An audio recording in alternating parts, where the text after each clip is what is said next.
Hi guys, welcome back to my channel. இன்றைக்கி நீங்கள் என்ன ரெசிபி பார்க்க போகிறீங்கன்னா, பச்சை பயிரில் பாயசம் எப்படி செய்கிறதுன்னு பார்க்கலாம். வெறும் 3 இன்க்ரீடியன்ட்ஸ் வச்சு நம்ம இதை பாயசத்தை செஞ்சிடலாம். ரொம்ப டேஸ்டியாக இருக்கும். இந்த பாயசத்தை எப்படி செய்கிறதுன்னு பார்க்கலாம். வாங்க வீடியோக்குள்ளே போகலாம்.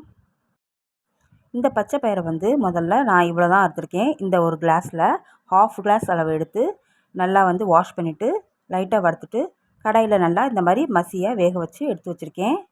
நல்லா மையாக வேக வைக்கணும். 2.5 கிளாஸ் அளவு தண்ணி ஊற்றி கடாயில் வேக வச்சு எடுத்துக்கலாம்.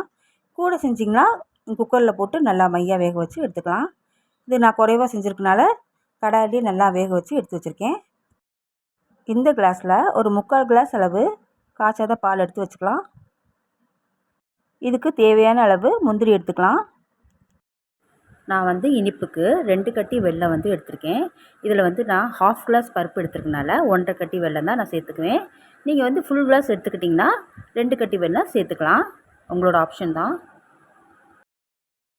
வாசத்துக்கு ஏலக்காய் ஒரு 3 எடுத்து நல்லா பொடி செஞ்சு எடுத்து வச்சுருக்கேன். இப்போது பாயசம் செய்கிறதுக்கு ஸ்டவ் ஆன் பண்ணிவிட்டு பாத்திரத்தை அடுப்பில் வச்சுக்கலாம்.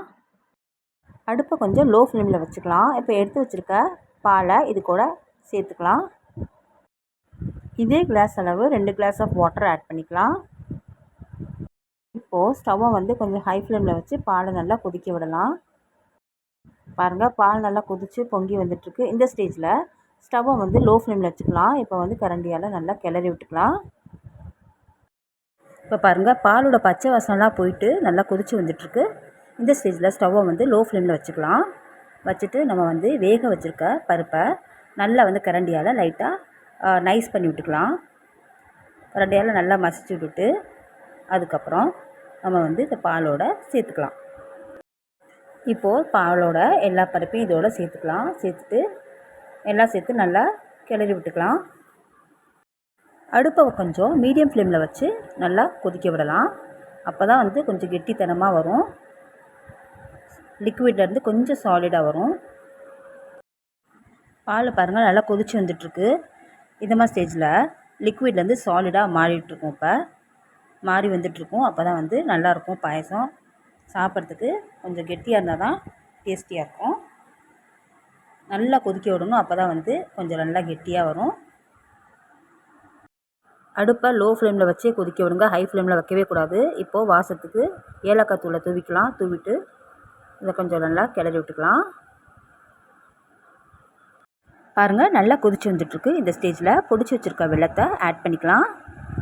நான் 1.5 கட்டி தான் சேர்த்துருக்கேன். ஏற்கனவே சொல்லியிருக்கேன் 1.5 கட்டி தான் சேர்த்துருக்கேன். நீங்கள் கூட செஞ்சிங்கன்னா 2 கட்டி சேர்த்துக்கலாம். இப்போ எல்லாத்தையும் சேர்த்து நல்லா கிளறி விட்டுக்கலாம். இந்த சூட்லேயே எல்லா வெல்லமும் கரைஞ்சிரும்.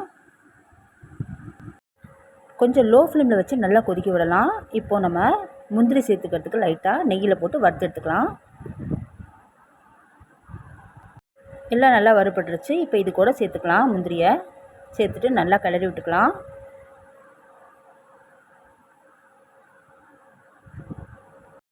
திரும்பவும் அடுப்பை கொஞ்சம் லோ ஃப்ளேமில் வச்சு ஒரு கொதிச்சுட்டு ஒரு 5 நிமிஷம் 10 நிமிஷம் நல்லா கொதிக்க விட்டதுக்கப்புறம் ஆஃப் பண்ணிவிட்டு வேறு பாத்திரத்தில் மாற்றிக்கலாம்.